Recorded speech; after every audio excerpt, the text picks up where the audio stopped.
আসসালামু আলাইকুম সবাইকে। তুমি যদি তোমার কেরিয়ারে সফল হতে চাও বা তুমি তোমার লক্ষ্যে পৌঁছাতে চাও, তাহলে তোমাকে ট্রেনের মতো ছুটতে হবে। ট্রেন যখন একটা স্টেশন থেকে ছাড়ে, তার একটা টার্গেট থাকে বা তার একটা গন্তব্য ঠিক করা থাকে।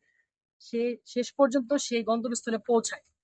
ট্রেন অনেক স্টেশনে থামে, কিন্তু ট্রেন কিন্তু কখনো পিছু হটে না, তাই না? ট্রেন তার গন্তব্যে পৌঁছায়, সে শেষ পর্যন্ত তার গন্তব্যে পৌঁছায়, ঠিক আছে? তো আমাদের কি করতে হবে, আমরা যখন কোনো কিছু শেখা শুরু করি বা কোনো একটা বিজনেস শুরু করি, হ্যাঁ, বা আমাদের একটা টার্গেট থাকে, একটা গোল থাকে, এটা অ্যাচিভ করার সময় আমাদের লাইফে অনেক বাধা আসে, বা আমরা অনেক কিছু ফেস করি, যেটা আমাদের কাজে বা আমাদের ফোকাসে ব্যাঘাত ঘটায়, তাই না? আমাদেরকে ট্রেনের মতো পিছু হটা যাবে না। ট্রেন কি আমাদের কি শিখাচ্ছে? ট্রেন কখনো পিছু হটে না, তাই না? সে তার লক্ষ্যে পৌঁছায়। তো আমাদেরও কখনো পিছু হটা যাবে না, লক্ষ্যে পৌঁছাইতে হবে।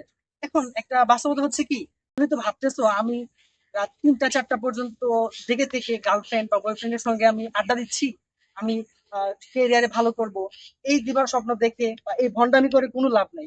তোমাকে কি করতে হবে? তোমার কাজে ফোকাস দিতে হবে।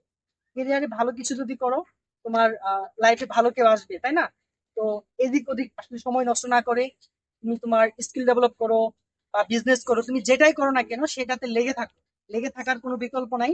দিন শেষে হচ্ছে তুমি তোমার কেরিয়ারে কতটুকু অ্যাচিভ করতে পারলা, কতটা সফল হইলা, এটাই ম্যাটার করে, তাই না?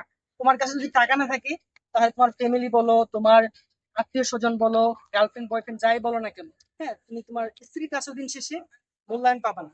তো দিন শেষে তোমাকে ইনকাম করতে হবে, টাকা ইনকাম করতে হবে। আর এটা ইনকাম করতে হলে তোমাকে অবশ্যই কোনো কিছু শিখতে হবে, আর বিজনেস করতে হলে তোমাকে লেগে থাকতে হবে। তো কোনো একটা কিছু শুরু করো, স্কিল ডেভেলপ করো বা একটা বিজনেস শুরু করো, লেগে থাকো। Be positive, be confident. দেখা হচ্ছে অন্য কোনো ভিডিওতে। Thank you.